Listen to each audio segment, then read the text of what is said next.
Hello बच्चों, let's read the question. Question देखिए यहाँ पे हमें से क्या बोल रहा है, find the number of solution of the equation mod cot x equal to cot x plus 1 upon sine x where x जो है बिलोंग कर रहा है क्लॉज इंटरवल 0 to 2π। सॉल्व करते हैं बच्चों क्वेश्चन को। इस क्वेश्चन के लिए जो की कॉन्सेप्ट है वो देख लेते हैं। की कॉन्सेप्ट की बात करें यहाँ पर, तो जो cot x होता है हमारे पास, cot x ये क्या होता है, ये पॉजिटिव ग्रेटर देन 0 होता है किसमें, हमारे पास फर्स्ट एंड थर्ड क्वाड्रेंट में। ठीक है। और जो cot x है वो नेगेटिव होता है किसमें, सेकंड एंड फोर्थ क्वाड्रेंट में। ठीक है, तो इस चीज़ को हम यूज़ में लेंगे यहाँ पर। हम यहाँ पे देखें क्या लिखा हुआ है, मोड cot x है और cot x जो है वो ग्रेटर देन 0 है।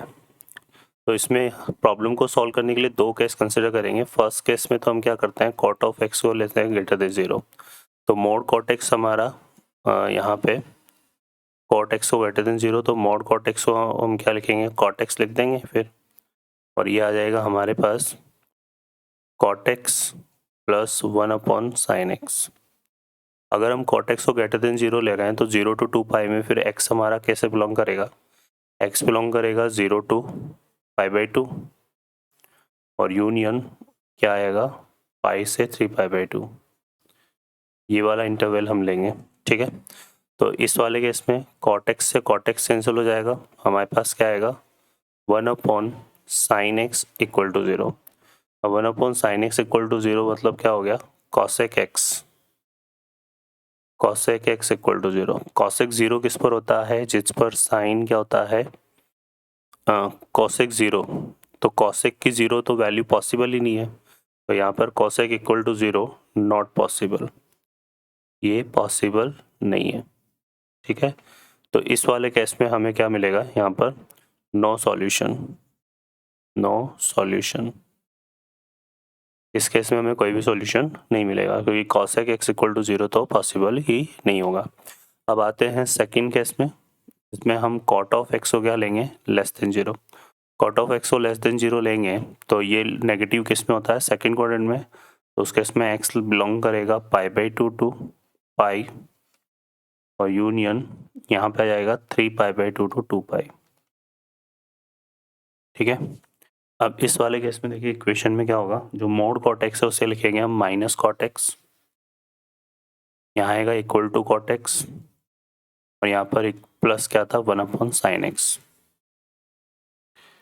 अब इसको अगर हम सिंप्लीफाई करें तो यहाँ पे क्या होगा, ये हो जाएगा हमारे पास -2 cot x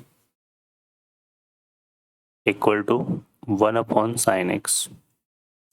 क्रॉस मल्टीप्लाई कर देते हैं तो यहाँ से आएगा माइनस का 2, कॉट को क्या लिखेंगे, cos upon sine, cos x upon sine x into sine x equal to -2 को इस तरफ लेके आएंगे तो ये जाएगा -1। फिर यहाँ साइन से साइन कैंसिल हो गया, सो इम्प्लाइज दैट यहाँ पर cos x इक्वल टू 1 आएगा केवल, तो cos x इक्वल टू कितना आ गया, -1/2। अब cos x इक्वल टू -1/2 है और हमारे पास जो x है वो बिलोंग कर रहा था क्या, π/2 से पाई और 3π/2 से 2π। तो 3π/2 से 2π वाला जो पार्ट है ना, 3π/2 से अगर 2π की हम बात करें तो इसमें तो cos क्या होता है, पॉजिटिव होता है ना, तो यहाँ से तो ये पॉसिबल नहीं है cos x इक्वल टू -1/2, तो एक ही यहाँ पर हमें मिलेगा cos x इक्वल टू -1/2, सिर्फ और सिर्फ हमें किस में मिलेगा, π/2 से पाई में। तो इस केस में हमें सिर्फ और सिर्फ एक सॉल्यूशन मिलेगा, x इक्वल टू कौन सा हो गया, -1/2 के लिए हमारे पास आ जाएगा पाई माइनस π/3, सो 2π/3 आ जाएगा। ठीक है, तो यहाँ पर हमारे पास क्या पूछा था उसने, number of solution. So number of solution हमारे पास number of solution of given equation कितना आ जाएगा, 1। तो ये इसका आंसर हो जाएगा। ठीक है बच्चों, तो इस तरह से प्रॉब्लम सॉल्व होगी। I hope you understand well. Best of luck, thank you.